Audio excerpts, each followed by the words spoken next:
அதிமுக மாவட்ட செயலாளர்கள் கூட்டத்திற்கு பிறகு நடந்த ஒரு மிட்நைட் பஞ்சாயத்து. எடப்பாடியார் தனிப்பட்ட முறையில கூப்பிட்டு எச்சரித்த அந்த நபர் ஆந்திர மாநிலத்தை ஒட்டிய மாவட்டத்தை சேர்ந்த ஒரு முக்கிய முன்னாள் மாஜி அமைச்சர். டி நகர் டு பனையூர் முறிந்ததா மாம்பழத்தூது. HKS வாய்ஸ் நேயர்களுக்கு வணக்கம். இன்றைக்கான நிழல் உலக செய்திகள். அதிமுக மாவட்ட செயலாளர்கள் கூட்டத்திற்கு பிறகு நடந்த ஒரு மிட்நைட் பஞ்சாயத்து. அதிமுக பொதுச் செயலாளர் எடப்பாடி பழனிசாமி தலைமையில சமீபத்துல நடந்த மாவட்ட செயலாளர்கள் கூட்டத்துல மேலோட்டமா தேர்தல் ஆலோசனையா தெரிந்தாலும் உண்மையான கிளைமேக்ஸ் இரவு 10 மணிக்கு மேலதான் அரங்கேறி இருக்குதாம். ஒவ்வொரு மாவட்ட செயலாளரையும் தனித்தனியா கூப்பிட்டு தொகுதி நிலவரத்தை எடப்பாடியார் ஸ்கேன் செஞ்சிருக்காராம். அப்போ அந்த ஆந்திர பார்டர் விவகாரம் வெடிச்சிருக்காம். எடப்பாடியார் தனிப்பட்ட முறையில கூப்பிட்டு எச்சரித்த அந்த நபர் ஆந்திர மாநிலத்தை ஒட்டிய மாவட்டத்தை சேர்ந்த ஒரு முக்கிய முன்னாள் மாஜி அமைச்சர். கீர்த்தி என்ற அடைமொழி மற்றும் ரா என்ற எழுத்தில் ஆரம்பிக்கும் பெயர் கொண்டவர். அந்த பிரமுகர் தன் தொகுதியில அசைக்க முடியாத சக்தியா பார்க்கப்படுறாரு. தனி அறைக்குள்ள அந்த மாஜி அமைச்சரை கூப்பிட்ட எடப்பாடியார் ஒரு கட்டத்துல டென்ஷன் ஆகி கத்தி இருக்காராம். உங்க மீது தொகுதியிலிருந்து ஏகப்பட்ட புகார்கள் குவிஞ்சிருக்கு. குறிப்பா கட்சிக்காரர்கள் மேல உங்களுக்கு மதிப்பில்லைன்னு பலரும் அதிருப்தி தெரிவிச்சிருக்காங்க அப்படின்னு எடப்பாடியார் நேரடியா கத்தி இருக்காராம். இதற்கு சற்றும் சளைக்காத அந்த மாஜி அமைச்சர், தலைவரே அவங்க சொல்றத நம்பாதீங்க, அவங்க ரகசியமா எதிர்கட்சியினருடன் டீலிங் வச்சுட்டு கட்சிக்கு எதிராக செயல்படுறாங்க அப்படின்னு சில சம்பவங்களை ஆதாரங்களுடன் அடுக்கியிருக்காராம். ஆனா இந்த விளக்கத்துல சமாதானம் அடையாத EPS ஒரு செக் வச்சிருக்காராம்.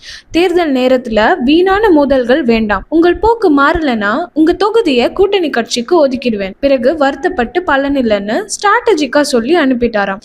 இந்த சம்பவம் திமுக வட்டாரத்துல பெரும் பரபரப்பை ஏற்படுத்தி இருக்காம். தேர்தல் நேரத்துல சொந்த கட்சியினரை முட்டிக்கொள்வது வெற்றி வாய்ப்பை பாதிக்கும் என்றதுனால எடப்பாடியார் இந்த முறை மிகவும் கண்டிப்புடன் இருக்கிறார் என்பது மட்டும் தெரிகிறது. இந்த மாஜி தனது போக்கை மாற்றிக்கொள்வாரா அல்லது அந்த தொகுதி உண்மையிலேயே கூட்டணி கட்சிக்கு தாரை வார்க்கப்படுமா? பொறுத்திருந்து பார்ப்போம். டி நகர் டு பனையூர் முறிந்ததா மாம்பழத்தூது. பாமகவோட அசைக்க முடியாத விசுவாசி, கட்சியின் மாநில துணை பொதுச் செயலாளர் மற்றும் உயர்மட்ட குழு உறுப்பினர் என ஐயா ராமதாஸின் நிழலாக வலம் வருபவர் டி நகர் ஜெயராமன். இவருக்கும் தமிழக வெற்றி கழகத்தின் பொதுச் செயலாளர் புஸ்லி ஆனந்துக்கும் இடையே இருக்கும் சமூக பிணைப்பு மற்றும் நீண்ட கால நட்பு தான் இந்த வாரத்தோட ஹாட் டாபிக். ஐயாவோட உத்தரவோட பேர்ல டி நகர் ஜெயராமன் ரகசியமா புஸ்லி ஆனந்த சந்திச்சு கூட்டணி பேச்சுவார்த்தைய தொடங்கி இருக்காராம்.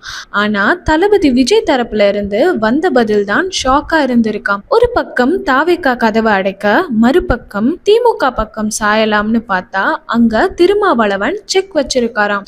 விசிக இருக்கும் கூட்டணியில பாமகவுக்கு இடமில்லைன்னு திருமாவளவன் உறுதியா இருப்பதா தெரியுது. இதனால தனித்து நின்னா தன் மகனை விட குறைவான இடங்களை பெற்றா அது தனக்கு வாழ்நாள் அவமானமாகிடுமேனு பெரியவர் மிகுந்த மன வருத்தத்துல இருக்காராம். வேறு வழி இல்லாத சூழல்ல NDA பக்கமே திரும்பி இருக்காராம் ஐயா. இதற்கு மத்திய அமைச்சர் பியூஷ் கோயல் கிட்ட நேரடியா பேச்சுவார்த்தை தொடங்கி இருக்காராம். GK மணி, அருள், ஸ்ரீகாந்தி மற்றும் ஸ்ரீகாந்தியின் மகன் என முக்கிய பிரமுகர்களுக்கு 5 சீட்டுகள், மிக முக்கியமா தனி சின்னமான மாம்பழம் சின்னத்திலேயே போட்டியிட வேண்டும்ன்ற மாதிரியான டிமாண்டுகளை கேட்ட பியூஷ் கோயல் உடனடியா அன்புமணி ராமதாஸ் அவர்களை தொடர்பு கொண்டு பேசியிருக்காராம். அதற்கு அன்புமணியும் பாசிட்டிவான சிக்னலை கொடுத்திருப்பதா தகவல்கள் கிடைச்சிருக்கு. ஐயாவின் பிடிவாதமும் அன்புமணியின் சம்மதமும் பாமகவை மீண்டும் தாமரை அணையில் இணைய வைக்குமா? ராமதாஸ் ஐயா மற்றும் அன்புமணி ராமதாஸ் இருவரும் ஒன்றிணைந்த பாமகவாக செயல்படுவார்களா அல்லது கடைசி நேரத்தில் ஏதேனும் திருப்பங்கள் நிகழுமா? தமிழக அரசியலின் இந்த ரகசிய நகர்வுகளை தெரிந்து கொள்ள தொடர்ந்து இணைந்திருங்கள் HKS வாய்ஸ் மீடியாவுடன். நன்றி.